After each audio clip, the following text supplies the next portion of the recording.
Hey everyone, before we get into the show, I want to let you know if you're here for Wyndham picks, they start around like 42 minutes into the show. I'll have the exact time in the description. In fact, for every show I do, if you hit the description, you can find the time codes. But we recap the PGA Championship, talk about the broadcast, the Ryder Cup. We get really fired up. I enjoyed that part of it more because the Wyndham, we got some picks. Not the most fun thing to talk about, but 42 minutes in if you are looking for those picks. Plus, you can hit the description to find out the time codes of when we talk to everyone, all right? Let's get to it. Mayo Experience. Mayo Experience. Mayo Experience. Mayo Experience. Experience. Welcome to the Pat Mayo Experience. Wyndham Championship picks, previews, bets, one and done. We got it all covered for you. Plus, we're going to recap the PGA Championship and get into everything. Please give the episode a like. Goes a long way to help keeping the show free of charge for you. And we got a lot of stuff coming up, both golf-wise and, of course, the NFL season coming. We're going to have coverage almost every single day from week 1 to week 17, and then into the playoffs. But we're not going to be forgetting about golf. Geoff Fienberg is here. So the way that I figure it, I looked at the schedule. We can do Wyndham full. We can do, I forget what they're called now. It's like Dell or Northern Trust. Northern Trust moved in there. First leg of the FedEx Cup playoffs. Second leg of the FedEx Cup playoffs. Barclays is out? Barclays is out. Northern Trust is in. Then I believe it's Dell Technologies, which is like TPC Boston, the second wave. Don't know if there's a break this year. But then we're into week 1, and people are like, oh, Feinberg's just going away. That's not true. People forget. It's been so long. And we did it last year too, but we do the spread picks every week for football, which is going to be fun. It's always fun. I don't, you could make your own opinions. I don't sell myself as highly on my ability to we're not football. great at spread picks. We just like to make spread picks. And people ask for them. Like, they really want us to do them. And because they want to know who to fade. That's the move. That's fair enough, too. So that'll probably be Thursday mornings when that comes out, or Thursday afternoon. We don't do the Thursday game. We do the rest of the slate. Maybe we'll try to do something fun or I'll try to do something fun at least. Maybe I'll call you for the Thursday night game, get some picks on that. But we'll be back for like Ryder Cup. Anything fun, Jeff and I will be in here. We're going to try to do the win total show soon. No date yet on the actual shooting because I'm like jumping all around here like for another week or so. I just got back from the Fantasy Baseball World Championships. Yeah, handed out a novelty check. I know, I didn't get to hand out a novelty check. I got to shake hands, give a hug, present a belt. Jeff Collins from Guru Elite won it all. It was awesome to see it. It was a good winner for the production of the show because Jeff's a good guy. He's a pro who does this, puts in a lot of time, and he was like he had kept his emotions down the entire night, and he didn't get overwhelmed, but you could see like how happy he was that it was just finally over because he had like a 30-point lead with like 2 innings to go, and then this guy just started making a charge at him and had a chance to beat him in like the bottom of the ninth last game. I saw a lot of the quite the setup.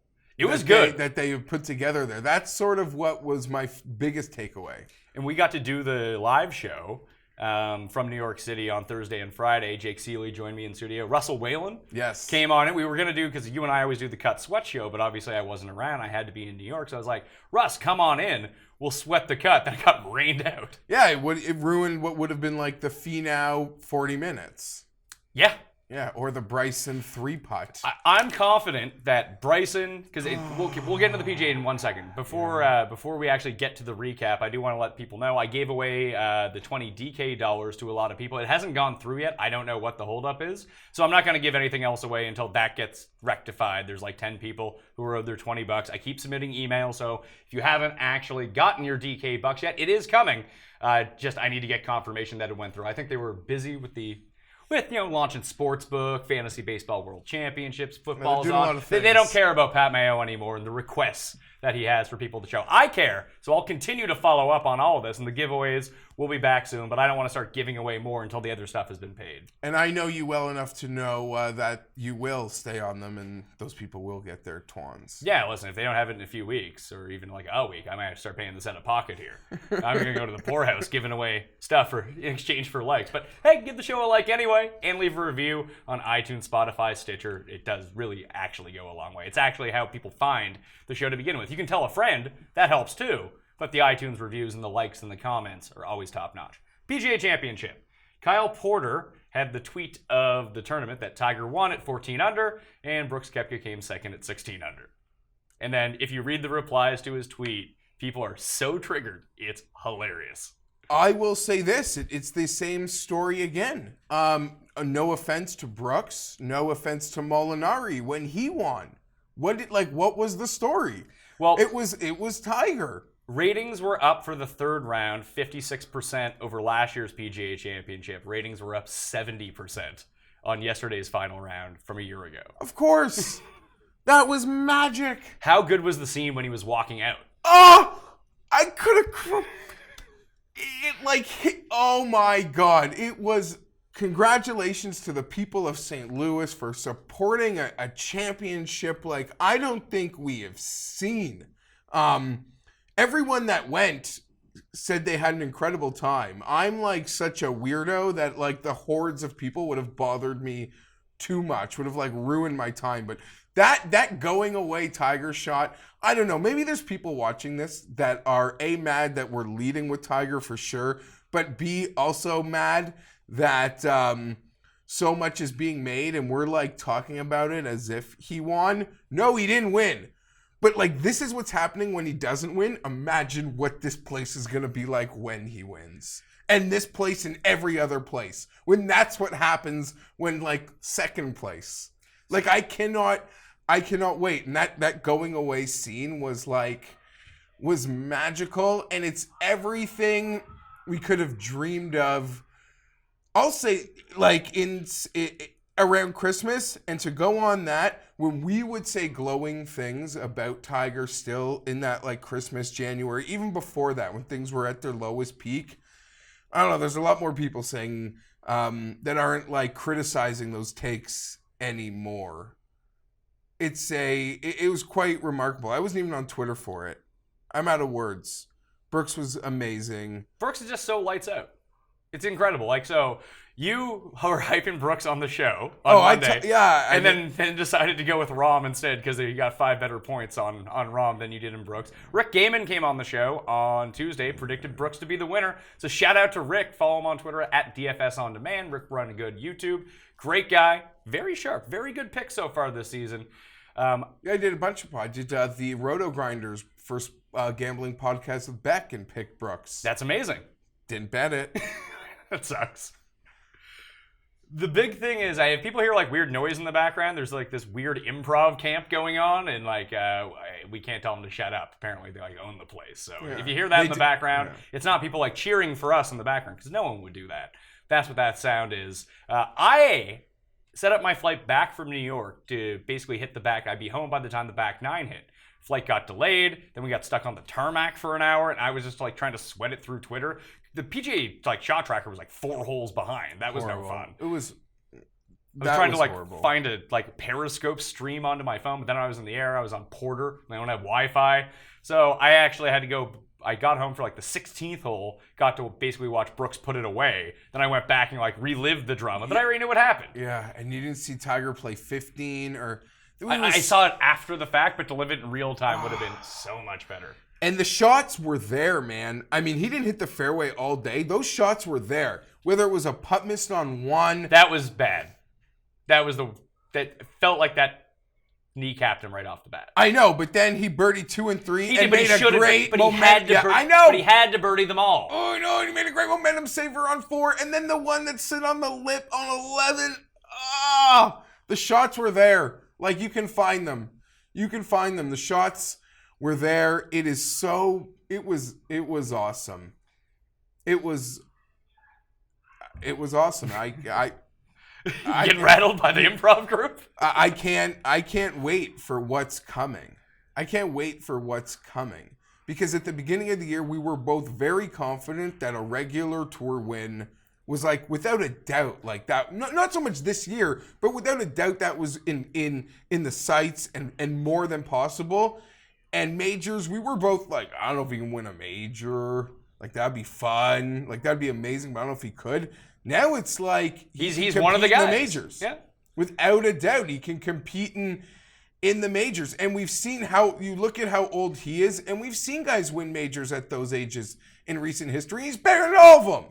This is true. And like he's like basically when we go back and look at the stats from last week, it was kind of the putter that, I mean, it was the driving that let him down, obviously, because he could have given himself more birdie chances. But the approach, the irons, when Tiger won from like 2000 to like 2008, the reason that he won is because he was like a stroke better per round than everyone with his irons. And he's like getting back to that point now.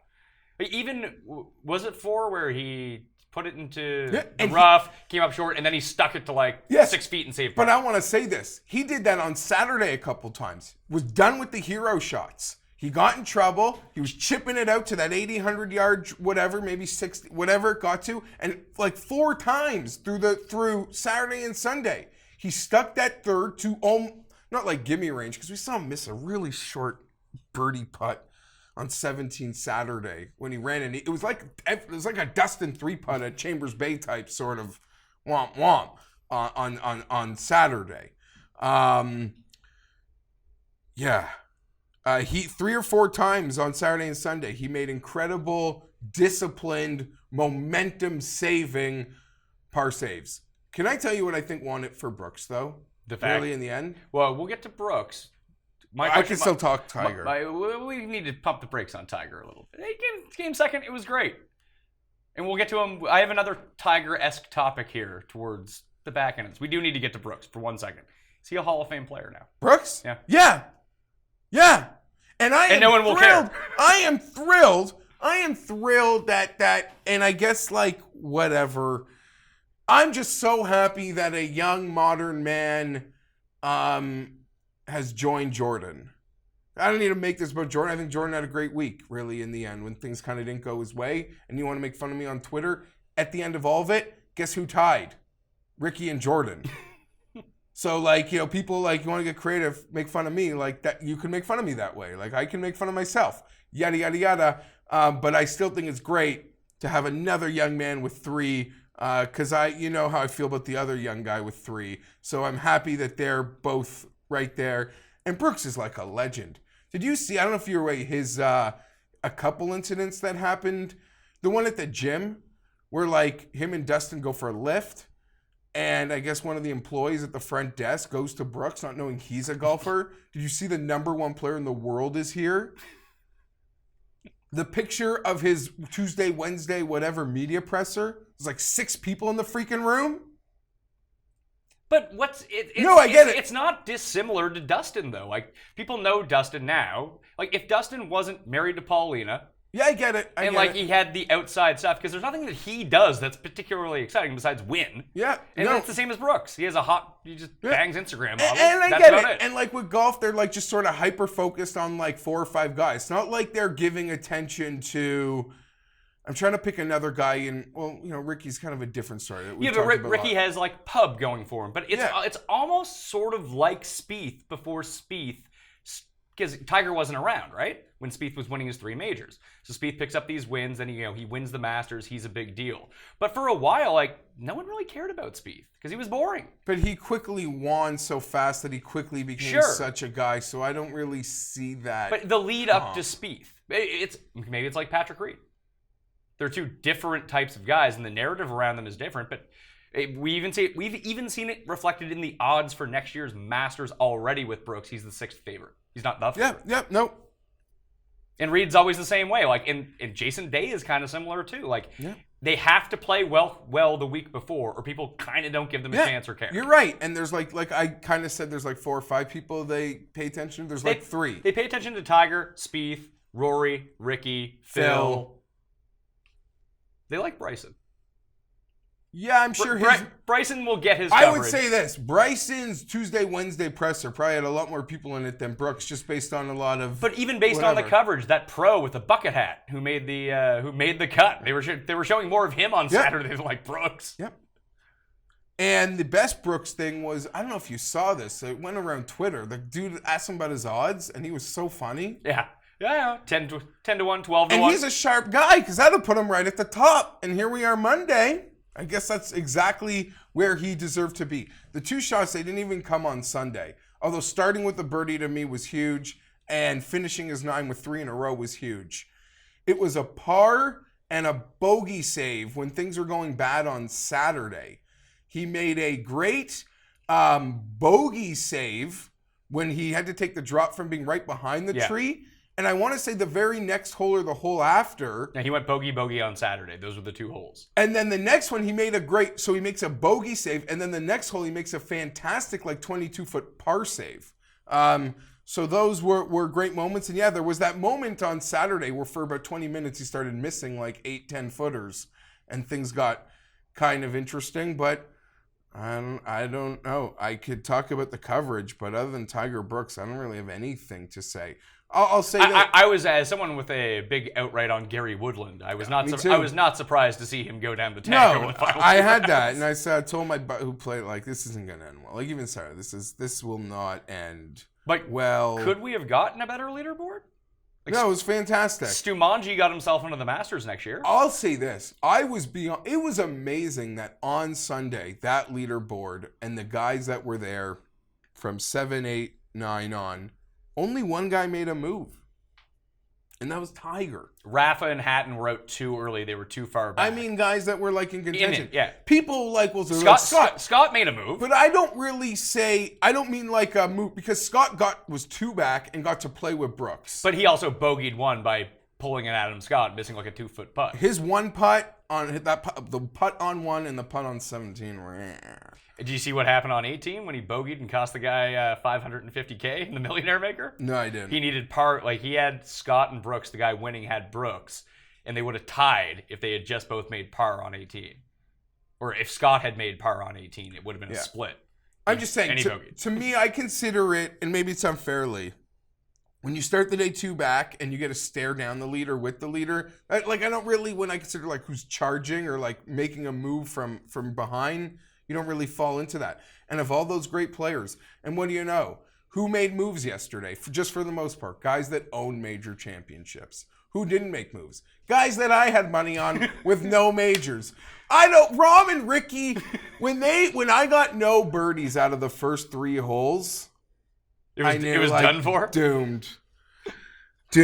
I don't know, Rom, he didn't putt. It was kind of like last week. At Firestone, except worse. He was fantastic to the green. He couldn't make putts. I would think he would have been right there with Brooks in terms of a lot of the key stats. But Brooks did it. And Ricky, I'll say this to you, Pat. When did we hear about the injury? Because to me, the first I heard about it was a Friday rain delay.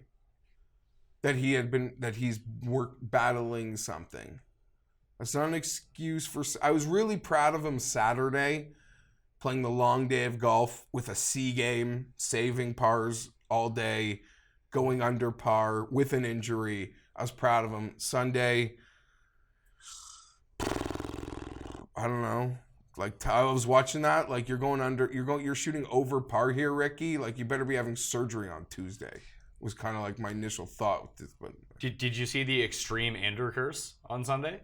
No. It hadn't yet to be mentioned by Tim all day, and I'm sitting at the airport, and I get a text from Tim, like, I tweeted it. There's time codes to go along with it. It was right after Justin Thomas had made a birdie. He's like, here he comes. He can't lose now. Immediately made that 3-putt, was never in it again. And he started, like, killing people off the tee. Someone had a great tweet. You killed 2 people. That should cost you a stroke. Peak moment is when Jordan puts a ball in the air and goes, I hope you're right, Mike. Like all the pressures. Oh, I love that. The coverage, really disappointing, I want to say. I feel bad for the truck. I feel like they're in a tough spot when Tiger's playing great and there's so many names. But there are other things I'm going to pick on because people can pick on that stuff. But that's actually why people tuned in. But at some point, listen, I would prefer to see everyone shot. Sorry. There was one point where they came back from commercial and showed only Tiger. They showed like him set up, hit his shot, then they showed like 8 replays. And then they went back to another commercial and they did like the NBC style split screen. I'm glad they started doing that. But during like the commercial break, they showed like 5 people's shots. I'm watching Sunday with my buddy who's like watching a live betting board, which is very annoying unless you're like really need something from it. Because like days odds fluctuate like a firecracker because he's got 20-foot par saves every hole. And making them. Yeah. And then he can't make a 2-foot birdie. Making them, but then he sees odds fluctuate and like you don't see Like, you don't see that putt for like 6 minutes. So kind of frustrating. Other people can pick on that. I kind of don't mind sometimes when it's Tiger-centric because I'm a fanboy. Little things. And I think I was thinking about it, and I was so happy. I think the No Laying Up guys tweeted it. All year, Pat. All year. From shot to shot, from hole to hole. In freaking March, CBS will bore us to death with like some live FedEx Cup nonsense standings. But they won't do it for the Ryder Cup. But they can't give us in the moment Ryder Cup on the weekend when this is shaping up to be such a, like, it's the All-Star game of All-Star games. It's not even fair to compare. And we'll do our own things talking about that, could do an own show. But like the concept of the attention they give those freaking FedEx Cup points in March, and they can't do something live Ryder Cup standings? That's mind-boggling to me. Let's talk Ryder Cup then. Do it! Webb gets the last spot. Webb Is that a good thing? won the play. I don't know. I don't know if it is. Based on the way that Finau scored, I don't know. he's either going to win one of these match play things like 20 up or like 20 down. Because, I mean, Twitter was insufferable on Thursday morning when Finau had it going wrong. But they got 36 holes. Finau's good. He can make birdies. He's good. And then he made enough. And he made a triple in there too. But here's the problem now. And it's not fair, and I kind of made links on Twitter on Wednesday, and then it's funny what happened Thursday, just because the conversation I tried to have on Wednesday.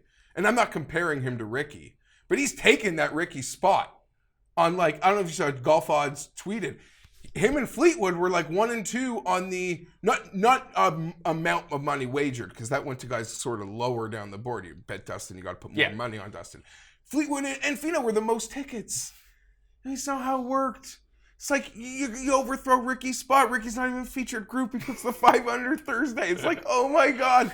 And for all the dissing, and I get it, he's double the odds, but like for a moment, like Ricky's got a resume with kind of real wins. Well, how about this? Webb, top 20 in all 4 majors, won the players. And won the players. My point being is like Finau, like we gotta pump the brakes. Like he won the safe way, holding off Steve Marino. No, the Puerto Rico Open. Oh, sorry. Not even a swing season event, an opposite event to a WGC. And I love the guy. You watch this show. We've lost a lot of money on Finau. I don't need to defend my love for Ride or Die, peak Finau here to anyone who watches, unless you just started. But it's like getting now.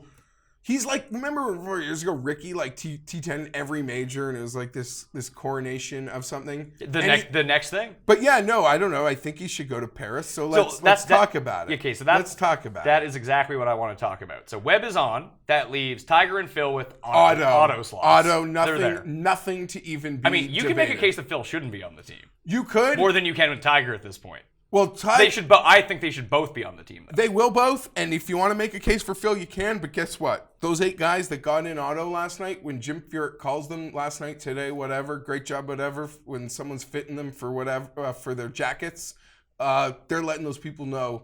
We want Tiger and Phil. Well, Tiger, they don't have to say anymore. We want Phil. We want Phil. Let them play together, too. We want Phil. Let them be a team. You want to break the internet? And then they can, like, because the head-to-head. Do you see that move to minus 200? Oh, did it? It was minus 140 when it opened. Yeah. So it's minus 200 Tiger to now? minus 200 so they're last actually night. playing head-to-head in November. And it'll be fun to, like, pair them together at the Ryder Cup. Maybe Phil can, like, do better. Maybe carry Tiger in a match. And get the odds swinging back. It's great. It's golf's only moment from Ryder Cup to Masters, really, that people care about. Because people are like, this is stupid. It's a novelty. And it is stupid. And it is a novelty. And I'll watch every second. The Ryder Cup? No, the head-to-head. Oh.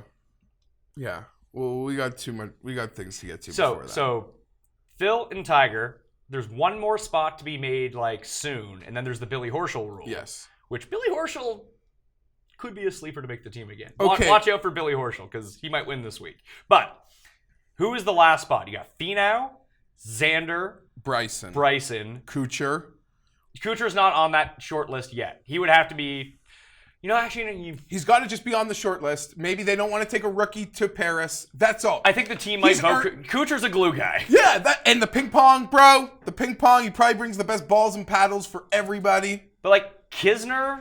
Again, another guy. I wouldn't put him ahead, but how deep you want to take this conversation? Guys that we could recap. It's probably one of the young guys, right? So it's Xander, it's Tony, or it's DeChambeau. I would take DeChambeau, but I think they'll take Finau. Here's the thing. Those would be my 2 picks, by the way, as of right now, for the last 2 spots.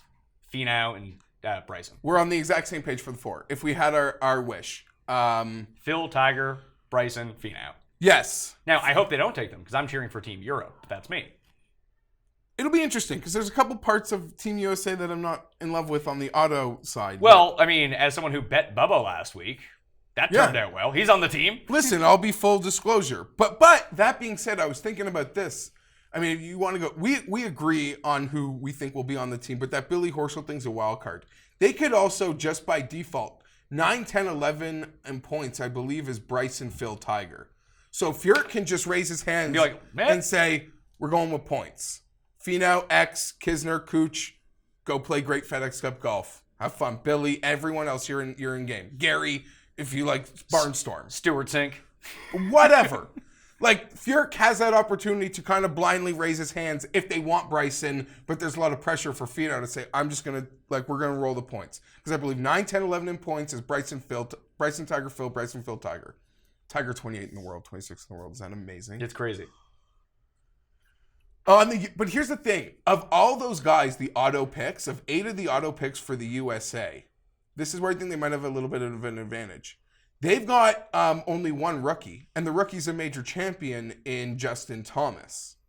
On the Euro side of their auto picks, guys that we're really counting on to be good, there's a lot of Ryder Cup rookies there. John Rahm, Ryder Cup rookie. Tommy Fleetwood, Ryder Cup rookie. Alexander Noren, Ryder Cup rookie. So on that part of it, Pat, there are a lot of rookies already on the internal Ryder Cup team for the U.S. that I don't think they want to roll the dice on some veteran leadership. But and also, I don't know, Kuchar or Finau. Like, do you want to bring a rookie? Luke List, he's 27th in points. Cantlay's 23rd in points. Yeah, no, but these are guys that if they get hot, I mean, List isn't going to get hot, but let's say Cantlay goes out and wins the Dell. He might be on the team. But Finau, I don't think has to win anything. But if he just like T10s through the FedEx Cup, sure, if he just plays well. Yeah. But I mean, if Xander wins one of the events, he's on the team. If Kuchar wins Northern Trust, he's on the team. Yeah. Like, that's how this is going to work. Because like the other guys in that range, like Harman, Stanley, Kisner, they're probably not. They would have to do something miraculous in order to make it. They would have to win the FedEx Cup. Well, I mean, it's after Boston, isn't it? Oh. When they make the pick. So you're right. The guy to watch out for, who I'm actually picking this week for the Wyndham, is Berger. Berger led the field in strokes gained approach last week. Played well at the U.S. Open. Played well at the PGA Championship. If he can sneak a win in here somewhere, he's back in the conversation. I don't know if it's enough, but and a win this week won't do it for him. But a win this week with like 2 top 10s at the first 2 legs of the playoffs, he could be on the team. I doubt they'll overlook Finau though, unless Xander wins something. I don't. The only negative about Finau, or they'll just say, "Screw Bryson, he's a prick. We don't want him." Yeah, but I think there's too many guys inside there that you know. I would want him. Yeah. Here's the thing with the prick though. It's a Ryder Cup. It's a road game. Like Finau's the nicest guy. Bryson's a prick.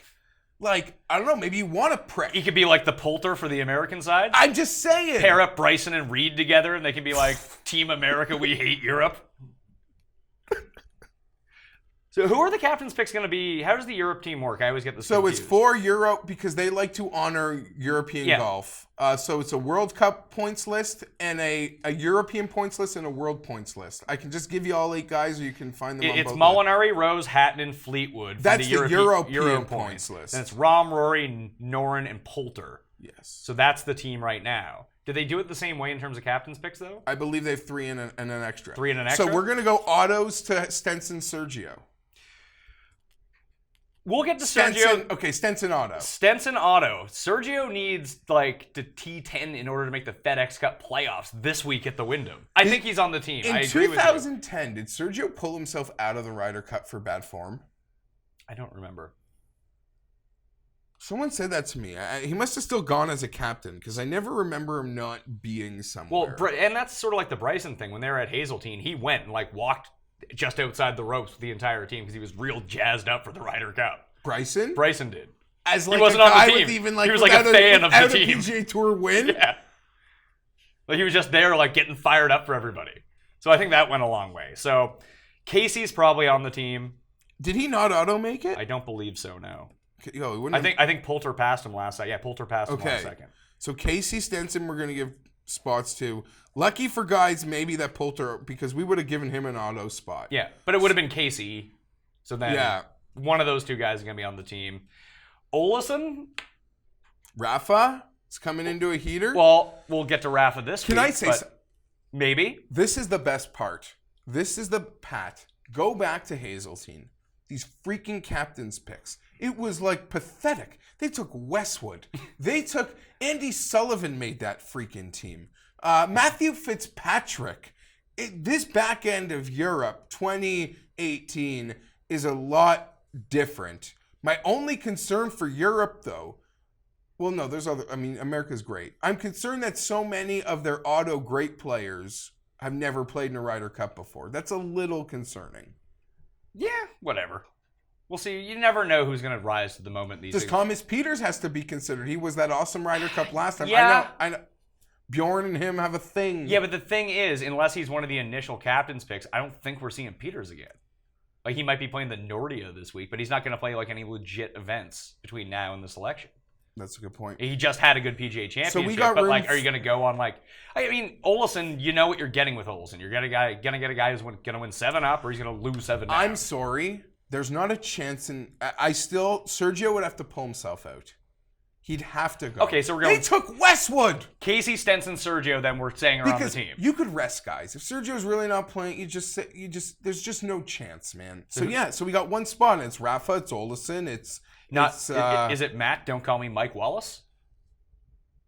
Is it? No, I don't think so. But he did have a hole-in-one, and they called him by the wrong name. Oh, yeah, and then Bruce Koepka. Olesen is next on the world standings. Then it's Cabrera Bello, then Fitzpatrick, then Knox. For European points, it's Olesen has the best case based on and he's points. a Dane. But I think that might work against him. Being a Dane? Yeah. Favoritism? Him and Bjorn are buddies.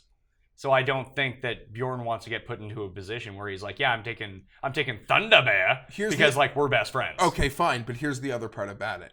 If anyone with sort of deeper insight into Ryder Cup knows how deep this European captaincy goes. It's like you never just become a cap. Like there's like a training ground and like a pre-train. Yeah. That it's probably way more. I mean, they're all like teams, but it's a team pick. Like yes, Bjorn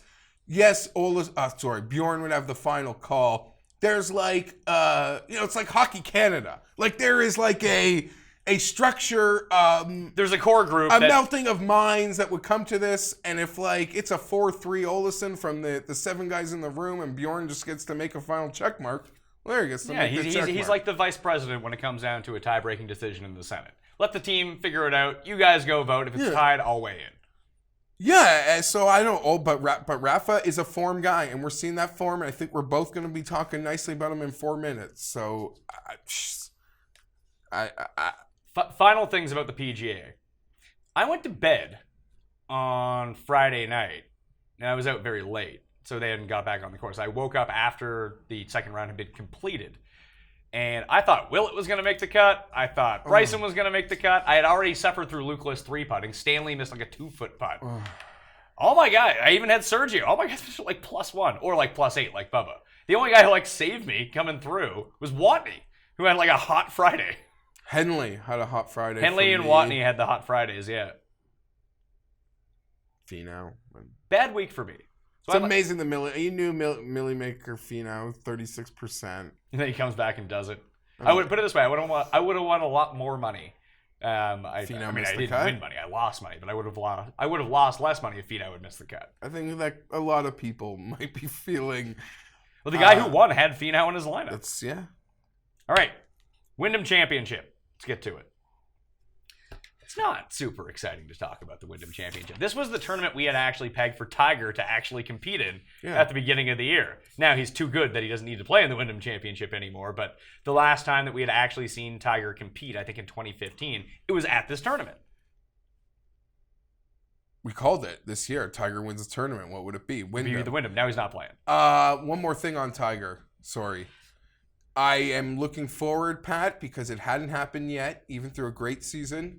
Corporate America had yet to accept him back after yesterday, It's coming. they're going to get on their hands and their knees for the GOAT of GOATs. The cars, the credit cards, the shaving creams. It's all back, baby. Well, Tiger was the first It's all back, baby. Tiger was the first billion-dollar athlete, and he lost half of his money. You can make another run at this because LeBron's already there now, but he could get back to being the first and the third billion-dollar athlete ever. I'm just, it's all, dude. The ratings don't lie. It's all. The only reason people tune into this stuff and are all fired up about everything is because of Tiger. That's why the jokes keep coming. That Tiger won, Brooks came second. Like, hey, it's coincidence. I guess, instead of wearing Tiger Red, I'm wearing a Monster Energy. You're wearing a NASCAR Monster shirt. Yeah, let's not go there. Well, no, props to NASCAR and props to Monster. But it kind of just feels like Monster got Tiger on the cheat. Yeah. Like this beaten down Tiger. Great buy low situation with Tiger. Yeah, great job. The guys at Monster, way to go. But now you feel like some preeminent stuff. Not just, I drink the drink, so I'm not throwing any shade. But it just feels like they might... like Lexus is coming back in. Yeah. Mercedes is coming or maybe back in. he could have like spite on Lexus like Buick. And like he can call his own shots. Maybe Tesla can get in on Tiger. Good guy Tiger, environmentally friendly. Oh, before we actually do get onto the Wyndham, I'm sorry. Terminator Tiger? Terminator Tiger. Well, the T and the T can go hand in hand if he has the Tesla. But I had to mute people talking about Adam Scott's putter, and you were a culprit of this too. I don't care. Well, because you love a guy. But I don't even care. If he was actually cheating, they would ban him from playing. He's not cheating. I hate to tell you. As long as he doesn't press it against his chest, he's fine. He can have the thumb over it. There's one broomstick. Good for Adam. I'm happy for him, though. I like Adam Scott. I'm very happy for him. But like the amount of like faux outrage that people. But we've been talking about. I've been bugging you about it since the Players. Sure, but who cares? I'm just saying, it's the one guy. The USGA is to blame, not Adam, because they made this rule with ridiculous gray area. Like I got like a guy that runs our home fantasy league, always taking advantage of gray area. You'd love him. Props to Adam. Gray area, whatever works. But I didn't like that people were so outraged about that they couldn't get around the story that like. Adam Scott, like an Aussie near the top during this week when the Jared Lyle stuff. But they didn't even bring that up on the telecast. They didn't, because all people wanted to talk about was the fucking putter. But they didn't even talk about the putter either. He had two putters. They didn't even talk about the putter either. That was the narrative that because I was following a lot online, that was the only Scott narrative that was going on. Can we just be happy that Adam Scott played really well? I'm very happy for Adam Scott. Beyond... Looking yoked these days, getting back into dad bod shape. Back to old school, very handsome Adam Scott. I was throwing shade on Hearn for using that thing. That week we bet him and he was contending for a little bit. How long do you think they planned that shot? Because the coverage could be one thing. Whoever planned the shot? What shot? The end shot with Tiger. Whoever directed the bridge? Whoever directed the PGA Championship does get a lot of credit because the way they built up that shot, I watched like 8 times. When Tiger's walking up off the tee, then he's walking up around the bridge, and then the camera like moves up on the crane to reveal everyone out there. Even my wife was like, holy shit, that's a lot of people. Like, it was an amazing shot because you didn't quite get the grasp of how many people were actually there, like, and all looking at Tiger, all being all fired up, just walking around. Because it looked like a few people, because the angle that they were using the camera shots to hide the crowd until they could do the big reveal. I thought it was very well done. Magical. Talked about it at the top. It was magical. It was spellbinding. Again, like that's what we talked about off the top. That's what happened when he came in second place.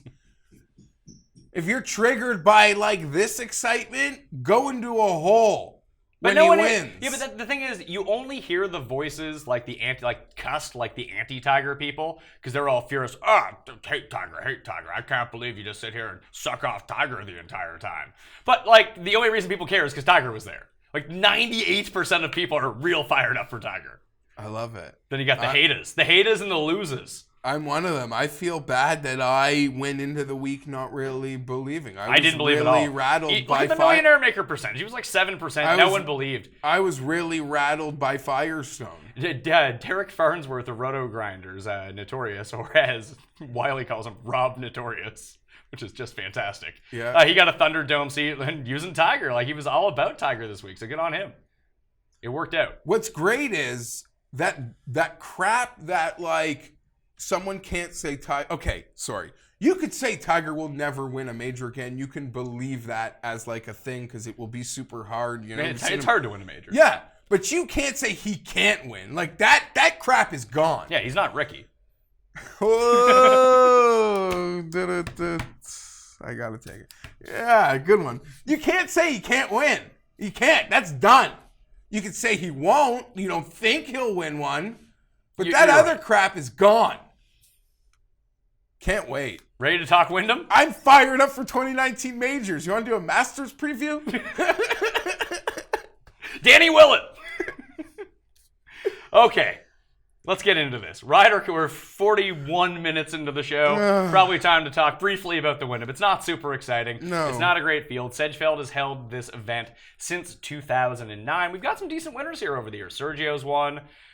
Siwoo! Got his initial win here, although the odds are really baked into Siwoo this week. Stenson won last year. Ryan Moore has won. Webb Simpson has won. We've seen some guys. Like the top of the field, like your 20 to 40 range generally does win here, or it's a favorite. Like we saw DL3 win like 3 years ago. I think it was 500 to 1, but that's sort of an aberration. Carl Peterson won here, but he used to be good.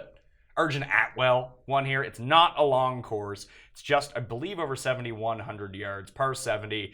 8 of the 12 par 4s fall between 400 and 450 yards. The shorter hitters compete. The longer hitters compete. It's a wedge fest. It's a lot like John Deere. Davis Love, you mentioned, won here, 2 years ago or something? That was the moment in the darkness. That was the Tiger event. Fine, but in the darkness, maybe that's the reason why I thought this would be the event. Like, this would be the one Tiger would win. But I go back to that, and in the darkness of Tiger not being around, that gave me hope. Yeah, 50-year-old Davis Love just I'm not kidding. And when Zach won the British a couple years ago, 44, 46 years old? Or when Phil wins an event. But I'm just going back to the darkness of like Tiger, like really those moments gave me hope. And now, so when those moments give me hope, imagine what yesterday does. Again, sorry, I had to go back to Tiger. In terms of stats, what I'm mainly focusing on, strokes gained approach, when I went back and looked at the Fantasy National. But shout out to guys on Fantasy National this week. I did poorly. CJ Bedford won over 30 grand again. Guy's killing it, man. I highly recommend everyone go back on the YouTube channel. CJ walked me through his process and how he uses Fantasy National and studies and builds his DraftKings lineup. It's free to go watch. Go watch it. I feel DraftKings very chalky last week. Like, who under $9,000, like 9,000 or up, missed the cut? Nobody, right? Like, who are the best players that price-wise missed the cut? Reed and Stenson? Yeah, the 2 guys I had. Oh. So I didn't mean Thanks. Hey, sorry. And then Casey and Bubba, who I also had. Hey, you made a good Ricky joke. That's true. You can get on me for being shit. It happens. So the favorites in this field. So strokes gained approach, par 4 scoring between 400 and 450. Just overall proximity, guys hit a very high percentage of the greens here, over 70%. So don't worry too much about scrambling, anything like that. If you're missing the greens, you're not going to make enough birdies to compete anyway. So birdie or better percentage, I'm up on. So the favorites in the field, post sync with Drew, Hideki's in, Ollie's in. We now have Webb at 14, Stenson at 16, Hideki at 16, Snedeker at 22, Horschel at 28, Lowry and Cabrera Bello at 25. Those are your favorites. The first number I saw, you spoke about him already. Rafa Cabrera Bello, 25 to 1, I'm in. 13 of 14 weekends played on the PGA Tour this year. Not necessarily over in Europe, but the form is starting to come back. And even going back to look at what he's done on the PGA Tour, it's really hard to assess because I went and looked at his game log. Like, how's he doing? And he has good results, but he's only ever playing in America in the majors or WGCs or the players. Like, he's only ever playing against these really stacked fields. If you go back and look at the other tournaments that he's played that haven't been, it's very sporadic. Like St. Jude comes second. Like, you put him up against a shit field, and this isn't necessarily shit, but it's not. The 20 best players in the world aren't here. Rafa is one of the best players in this field. I think he's slightly undervalued at 25. I am with you on that, and you just go right to the form. We see it time and time again. I mean, yes, he's a consistent player, but as you mentioned with his cuts made, but his top game usually lingers for a couple weeks. And what is his top game? Fairways and wedges, and that's what you want here. I'm excited to bet it. I don't really want to get into anyone under. I feel stupid, like how I missed JT 2 weeks ago when he opened at 30, and I didn't bet it right away, and then it dropped to 18 or whatever it was. Stenson opened at 20. I didn't immediately pound it. Now it's 16. It'll probably go down to 4. And I want to say this about Stenson. I feel like he won last year here when everyone was kind of like, everyone wrote him off. this guy. Yeah. Like he's been like, I don't know, hadn't been consistent or been doing things And forget, poorly. he was like the narrative around him going into the British Open is that he was hurt. He withdrew from the Scottish. Like it was almost like the Rose narrative this week. Rose came through. Stenson didn't that week, but he could still be dealing with lingering problems. Yep. The big one here, I think he actually fell back down the board. No, he didn't. 25-1. Shane Lowry, like he needs the points to get into the playoffs. But give me a break. Yeah, no, I was almost going to make the joke. Like I can bet Lowry or watch him win Rafa now, but like the same number. And he played well. Put it this way. Lowry can win all he wants. I am never betting Shane Lowry at 25-1 in the field with these guys. Not doing it. Yeah, no, that is a fair point. It makes total sense. Just to defend Lowry a little, a really strong Barracuda played and well a very great last week. He's playing well. So yeah, obviously he is playing well, and I guess a little TV time on Sunday at a major championship gets you 10, 15 points up the board. Webb and Stenson have won at this course before. Hideki's a late entry into the field, playing a little bit better. Has he played here before, or is he just here for points because he's missed so much time? I think he's just here for form, and maybe it was a late ad. So I don't know if he's actually ever played here before. I can look into that for you. Do you have any interest in Matsuyama, though? No, and I don't know. It's a tale of, without being a doctor knowing the details, 2 very different wrist injuries this year, Matsuyama, Brooks Koepka. I will say, last week at the PGA Championship, Hideki lost strokes on approach and gained almost 5.5 putting. That's not a good recipe for consistency from Hideki. I'm not interested. It's a short, like... Hideki has played here before. Hideki has played here 4 times before. He came 3rd in 2016. Missed the cut both in 2015 and 2014. Came 15th in 2013. So it's all or nothing with Hideki. Yeah. At this event. Yeah, no, for me, under 30-1, it's just Rafa that kind of sticks out. Horschel is sticking out to me. He's been around. He's just been playing well.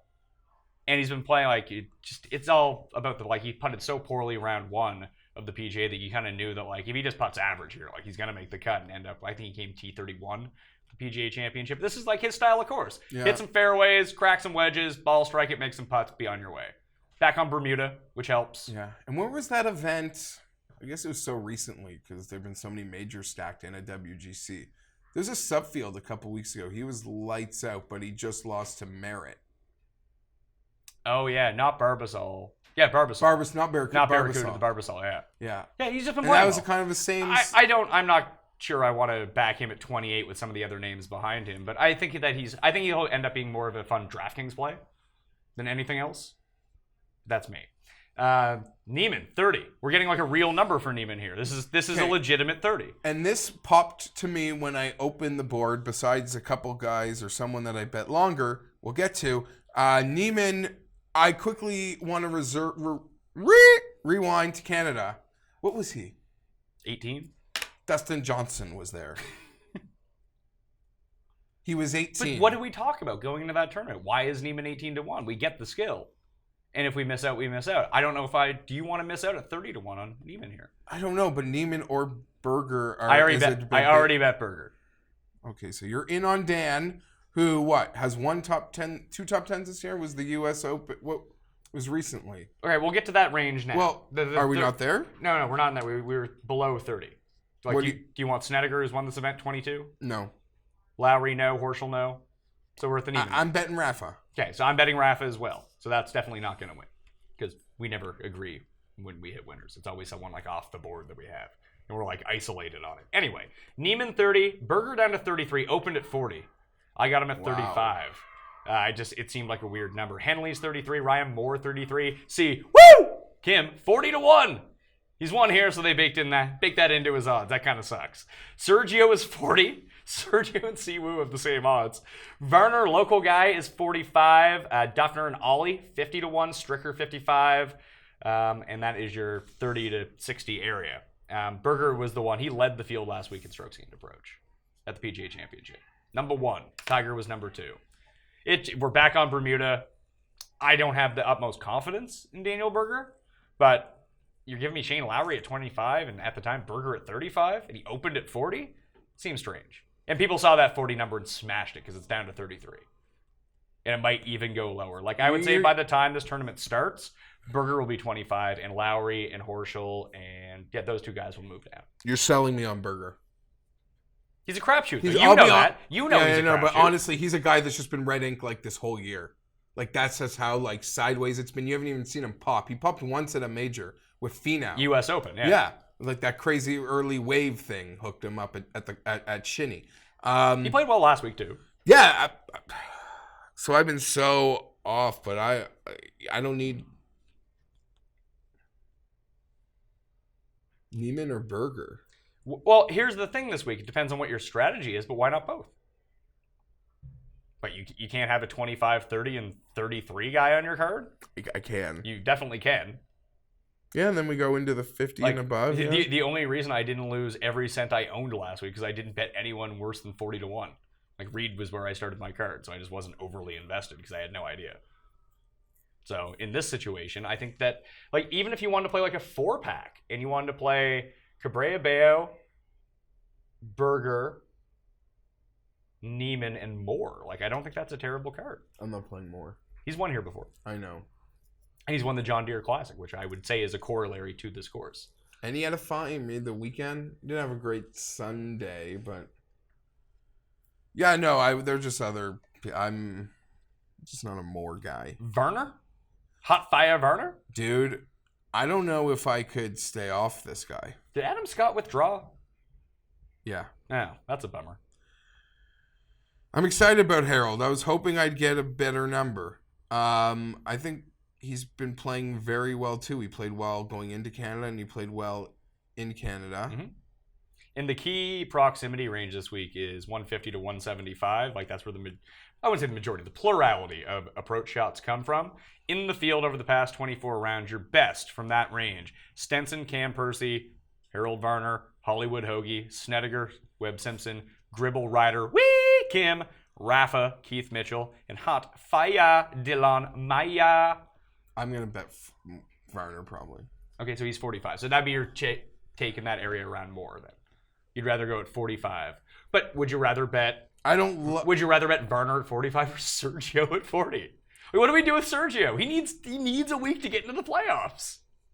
And to get a Ryder Cup spot. Like, just go, based on his skill level and talent level, he is hilariously undervalued. Now, but he's probably properly valued, but still.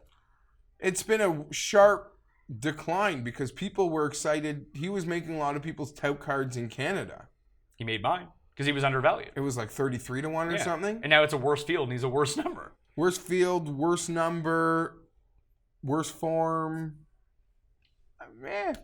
Yeah, I get it. To say, like, I'd like to bet Harold Varner the third and not Sergio might be weird, but I'm seeing so many good things from Harold, and there's a bit of a personal karma there. So Big Harry V is where you're going? I'm not official. Okay.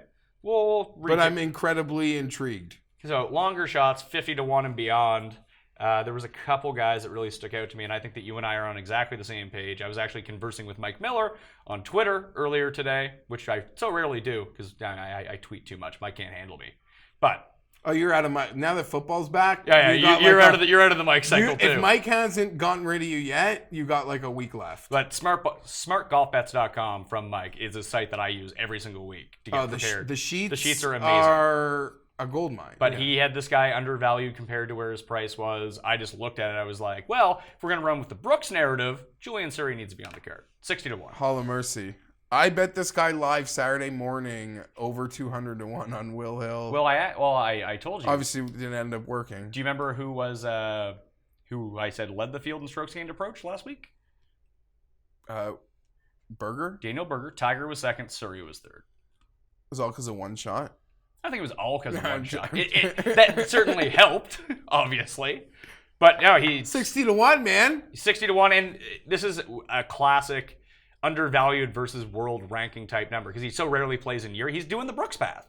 He's an American that plays on the European Tour. This is the highest he's ever been in the world rankings. Right now, he's 60th in the world. Yeah. And we'll cash this like we cashed Brooks and Phoenix, and he'll go on to win majors after. We've had good success with this sort of player. I remember we cashed Charles at Valspar one year because he was like 45 to 1 despite being in the top 20. The only reason we ever bet Willett in the first place is because he was undervalued compared to world ranking. Yeah, speak for yourself. What? No, yeah. I just liked what we saw. But that was one of the main Yes, reasons, yes, too. it was a main selling point, no doubt. It was like, why is this guy who's top 20 in the world? You're right. It was chapter 1 when like trying to explain why this bet's being made, and then I could get into the things that you're seeing. But the very next week after Willett, we hit Brendan Grace on exactly the same mentality. I won $20K because of the only reason I ever picked Kadira at the Heritage is because he was 31st in the world and like min price on DK. Thanks for bringing that up, because I just want to say, of the 3 majors completed, Kadira won out of it, Bubba won out of it, and DJ won out of it. For what? Interesting. Also, DJ, Memphis in Canada, Brooks, U.S. Open, PGA. What happened to DJ on the weekend? Saturday, man! It was like the freaking St. Andrews 2.0. Saturday, on the doorstep. Everyone's going low. Everyone's scoring. You're like, shit, DJ's got like a 65 here. Like, I thought he was going to have the Hatton Cabrera Bayo round on Sunday where he'd shoot like 63 and come fourth. I thought that was going to happen. I'm glad I was in the States and couldn't use my book to do a head-to-head wager because I don't know who he was up against, but I would have picked DJ and lost. So anyway, from beyond this range, Surrey, we're both in. yeah. And you like Ollie, you're in on Ollie. I made the wager for you, sir. Yeah, no, yeah, 365. Straight cash home. And listen, it's the first time that we had talked about Ollie in like 2 years that my first inclination wasn't to laugh at you. I was like, I'm kind of interested. Here's the thing. It's all the birdies. And it's dropped from a 60 to a 50. I've even seen some books have sent it down to 40. This is my case. I'm seeing so many birdies are coming. Going back to the Canadian Open. Didn't like it was the big joke. He made 15 birdies and on 2 days missed the cut. What could have happened? Went to the sub event. He was doing really well. And then had a bad Saturday. Bogeys. But and then he made the cut here, showed some life. I don't know, never flirted with a win. I think the highest he got was like 3 under par or 4 under par at the PGA. But even in Canada, it was like birdie, birdie, birdie, birdie, bogey, bogey, bogey, Yes. bogey. So this is my point. The number one sign is birdies for me to get back on. With a guy that talented, there's no doubt in my mind that the ugly stuff can get cleaned up. It can get cleaned up, but the birdies remain. That's how I look at it. I'm buying, I guess you could have bought lower on Ollie at a certain point, but I'm buying back in right now, 50 to 1. The birdies, we are seeing them. This is a place that will require them. Am I afraid that the 64 is going to be followed up by the 76? Seems to be something that's happening there. But again, I like to think a player with that sort of skill set, that sort of confidence, is working diligently to clean up that bad stuff in the game. Because when it was going bad before, it was just bogeys. It wasn't like birdies on top of bogeys. It was just bogeys. I'm not decided yet on Ollie. I'm leaning more to pass. I than like play. Surrey at 60 more. So do I. I think it's a And much I've already better bet value. that one. Yeah, but I think like I'm also willing to swallow this Ollie bet right now because I really like what I'm seeing. Would he even be able to play in a FedEx Cup event? He'd have to win, I think. Oy. I didn't look at what his standings were. He wasn't in the, unless he's way above, and I just didn't notice. In my column this week on DK Playbook, I listed all the guys from 120 to 145 who can kind of make a move. So I ended up seeing Graham McDowell needs to get in. Tom Lovelady needs to get in. The Gooch needs to get in. So would you put any emphasis on that? Guys that need to get in? Because there's so many. Not really. Like everyone's playing, like no one's, like maybe for DraftKings or something, but like in terms of outright, like it's not going to make me think you're going to win or not win if I don't think you're going to win.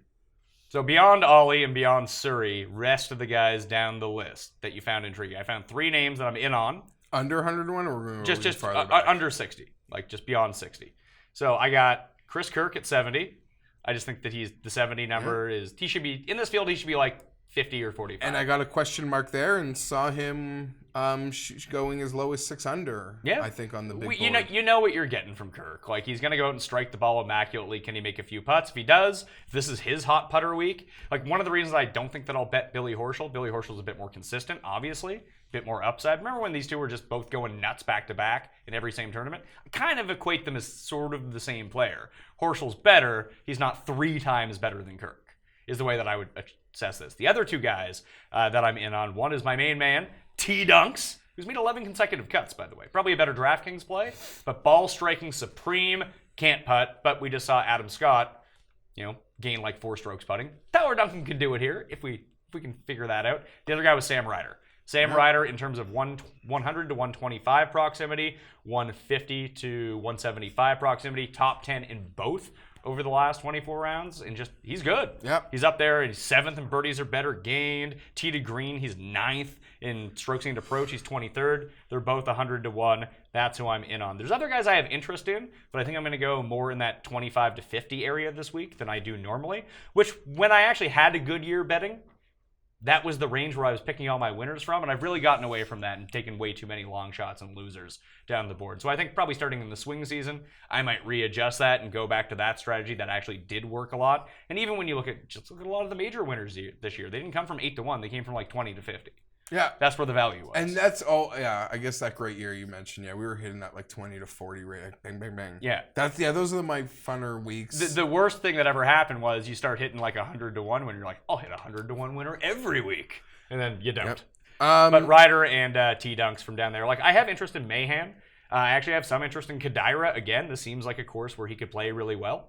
I think that it's not a Pete Dye course, but it's a short course. It's a par 70, and you have to hit some wedges. He just played well again at PGA Championship. He's 151. Mahan is down there. I got some other guys ahead of this, but just since you're bringing up some names from the past with big numbers, Billy Haas. Billy Haas has been garbage, man. 140. Richie Warinsky is someone who rates out really well, along with Mackenzie Hughes in my short-term stat rankings. Warinsky showed up at that event also, that Horschel, and lost to Merritt. I like the Ryder call a lot. I had a question mark beside Kirk, so we're on a page there. Wee Kim been popping a lot. Does he do anything for you? Wee Kim rates out in the short-term model 14th in this field, 5th in birdies or better gained, 8th in approach from that really key range of 150 to 175. I have such a bad sense of Wee Kim. Let me see what he's been doing. He's been showing up early in tournaments on leaderboards. It's usually the putter that carries him. Like at RBC in Canada, he did gain 5 strokes through approach. It was really good. He gained 6. Last week, he lost almost 6 off the tee at the PGA Championship. He gained almost 3 through approach in 1.7 putting. So maybe this is just a jam for him. What are his odds? 80. 80? Not high enough? I don't know. Are they high enough for you? I'd rather Ryder, but I'd rather Ryder as well. I mean, obviously I would. I've already bet him. Lovemark.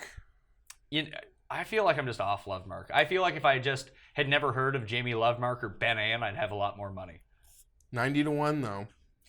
In the actual stat rankings, I have them all posted up on my Facebook page, and they're from fantasynational.com, so you can dictate what you put into them and how much weighting. It's super easy to use.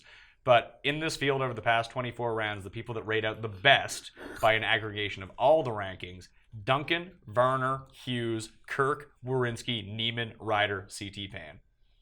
That is not intriguing. Not at all. But those guys just might be better DraftKings plays than actual outright bets. Your boy, John Oda. Johnny Oda, 125 to 1. Grayson Murray's back too. He has yet to withdraw with the injury again. He's 125 as well. What do we do with Oda? Guy's skilled. And he did just cash me a lot of money. Yeah. At the Barracuda. Play him in each way. 120. He'll be on the first round leader card for sure. Keith Mitchell? Killer Keith? But here's the thing. This is where I've been getting into the problems. Yeah, too much of these guys. Too much of Keith. Yeah. Too many Keith Mitchells. Not enough like Moores. Exactly. Yeah. So I'm trying to preach one thing and actually follow it. Because a lot of us get into one situation where we know what the right strategy is, but we get caught up and be like, oh, I don't want to miss out on Keith Mitchell. You know what? If I miss out on Keith Mitchell, I'll miss out on Keith Mitchell. I'll use him on DraftKings. Maybe I'll bet him top 20. Maybe that's the way that I need to approach these things instead of betting all these guys at 75 to 1 to win when their real odds are probably like 200. Okay, fine. But back into that range, a guy that was playing pretty well around the Open, Burgoon? Uline. Yeah. All right. Burgoon makes birdies. Yeah, Burgoon's the type of guy you open the score in like the web or the subfield, and he's like 500 through 6. Same as Mitchell. Mitchell's exactly the same. Like he's like, oh, you're gonna like shit, and then the day finishes, he's still like 500 through 18. But I don't know, guy can make him rain 100. The books are savvy to it too, because Mackenzie Hughes is 125 to 1. I would have bet him if he was his regular like 300, but I guess they're seeing what I'm seeing. He's been playing a lot better recently. Quick picks. Ready to get into it? I see you're jotting down notes. I'll start with mine then. So, officially in on the betting cards so far for me for the Wyndham Championship. I got Rafa Cabrera-Bello at 25, Berger at 35, Surrey at 60, Kirk at 70, Ryder and Duncan both at 100 to 1. I played them all on the each way except for Rafa Cabrera-Bello. I am highly considering getting in on Neiman as well. I probably will end up doing that. I'm still considering Ollie along with you, and I feel like I'm too big of a mental midget to not bet Sergio at 40. I'll make a decision later on. People can continue to watch, and I'll update them. Yeah. The cheat sheet will be out on Wednesday afternoon. I feel like I'm in pretty good shape. You made me realize like the old cards, the sweet spot cards, would have looked a lot like this. Not in terms of names, but in terms of numbers. Yeah. Rafa, Berger, Neiman, Ollie, Surrey. No Varner yet? It is the concept of debating Varner and Sergio at the same price is holding me back. Sergio is just seeing no signs of like life. Like, is there even life within it? Like, I know I can't even to compare Ollie and Sergio is ridiculous, but there's life inside those Ollie scorecards. There's life inside those Varner scorecards. There's dead fish inside Sergio's scorecards right now. I mean, remember how well Sergio was playing going into the Masters? Mexico. And Valspar. No one was striking, like, pure. The purest irons. Everything to, like, 8, 12, 14 feet. Couldn't putt. That's a Sergio story. But we're not... Ever since that hole at the Masters, when he took, like, the 17, like, he's been absolute trash at every event since. It's incredible. Just rattled him. Because even after that round, he was like, I hit 5 good shots, and they all went in the water. My second most disappointing thing on a golf course this year, other than Phil at the U.S. Open, which he's made up for. That was my favorite shot this year. Although we didn't see dance. Oh, he didn't make the weekend. He was cursed. We didn't get to see dancing. He's cursed. You don't think he would have danced, like at 300 par, he would have been dancing in the Oh, yeah, for sure. With those galleries, the hordes of people hooting and hollering at him to shimmy. Oh, He's now a gimmick player. You said it, the Mick Foley. Yeah, Phil is basically becoming John Daly. No. Even I can't go that far, but I forget what I was saying before that. So One and done picks of the week. I'll go Raf Cabrera-Bello. You? Julian Surrey. There is a non-zero chance that you've already used him this year. You think I've used it? I think you may have. Like Houston or something like that.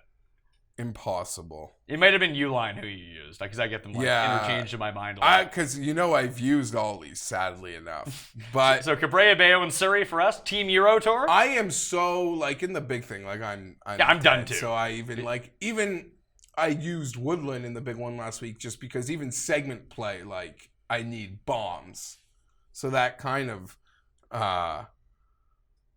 worked out well. I'm trying to remember what I was thinking. Not as terrible spot if you have Stenson or Hideki left to burn those guys. Because I don't think that, many people have them left, and even if they do, that they'll want to burn them here. But there's 5 tournaments left. I think there could be lots of Hideki left. Everyone used him in Phoenix, and he WD'd. That was awesome. Well, no, that's... That is the start of how Hideki ended up playing the Wyndham this year and is 16-1 when he was 8-1 to win Phoenix against a way better field. Yeah. So that's what we're looking at. Did we talk about Matthew Fitzpatrick? Did we? No. Does he do anything for you? He might be my least favorite player in golf. Just because he's literally does nothing, or why? There's less accomplished players. But he falls into the trap of being overpraised for accomplishing basically nothing. Yeah, it's all part of like everyone wants to attach themselves. To And the I'm next. so guilty of like, yeah. We're all I mean, guilty look of at my it. card. It's got Ollie and Surrey and Wonder Kid. And I'm like, yeah, I'm trying to attach myself to sick young golfers without wins. Fitzpatrick's fine, but like, I think he could have a Luke Donald type career if he magically putts for 3 years. But like, that's like, he's not long. He's not great with the irons, but he can, if he plays the right tournaments and gets to the right courses and gets his entire game clicking. I don't think he'd ever get to number 1 in the world. But he can be like a top 10 player. I think that talent is there, but we've seen glimpses of it and no sort of consistency. Yeah. And he's playing an event, that event in Europe this week he's won, because it's a Masters. Yeah, it's a Nordea Masters. Yeah. Stenson taking a pass on the Swedish event. Fitzpatrick can go in. Thorbjorn's over there too. Yeah. But I mean, he's won like the Czech Masters, the Nordea Masters. Yeah. Like, he's a fine player, but like, I had bets against him last week. I won one and lost one. I bet Raza. I won both my bets against Raza. That was fantastic. Any bets against Tim? No. But I had Luke List over Fitzpatrick. That hit. Beat him by a shot. They both missed a cut. But I had Willett over Fitzpatrick too, and Willett just imploded on Saturday morning. When he was even par, Yeah, he was working on there. it. Yeah. I also had one with Raza that was like Louis over something too. Anyway, either way, that'll do it on the Pat Mayo Experience. Check out the DK Playbook. Right now, check out all the fantasy football content on my Facebook page, where the cheat sheet for this tournament will live as well. Facebook.com/thepme. All free, all on demand all the time. Anything to plug? At Geoff Fienberg 17. I got nothing to plug. I'll say Caleb Sturgis went 1 for 2 in field goal attempts, made from 47, missed from 41. So we're still questing. Does one of two make him the all-time leader in percentage of made field goals for Chargers kickers? I just want to update people. We're still questing to find median kicking. What happened to what's his face from last year? The best story of last year, the Korean guy. Whatever happened to him? Like, where is he? Yeah, like where is he? What happened? Like, where is he now? Like, he wasn't terrible. He missed one kick against Denver in week 1. 2! Oh, yeah, that's right, 2. He missed like a 33 against Miami! The clock! What was his name? I completely forget. Sangmoon Bae. I don't remember. Young Ho Ko. Ko. God damn it. Ben Raza on the DraftKings show for Wyndham. You always want to listen to Ben Raza if you want to get in. If you're investing more than $10 a week in golf, whether it be DraftKings, whether it be betting, I suggest that everyone use fantasynational.com, become a member. Now's the time to do it. I mean, get yourself in for the playoffs. You get a month left. You get all the tournaments. It's going to be fantastic. Weekly, monthly, yearly memberships. Go check that out, fantasynational.com. Plus, you can follow me at the PME on Twitter, Facebook, and Instagram. Check out all my work on the DKPlaybook.com. My Facebook page is where you can find a running diary of all the content, no commentary. Obviously, Twitter, it gets a bit packed. And the podcast, iTunes, Stitcher, Spotify, Audio Boom, TuneIn, iHeartRadio, and any place where you can download podcasts. You can find the Pat Mayo Experience. I'm Pat Mayo. Good luck this week. I'll see you next time. Pat Mayo Experience! Experience!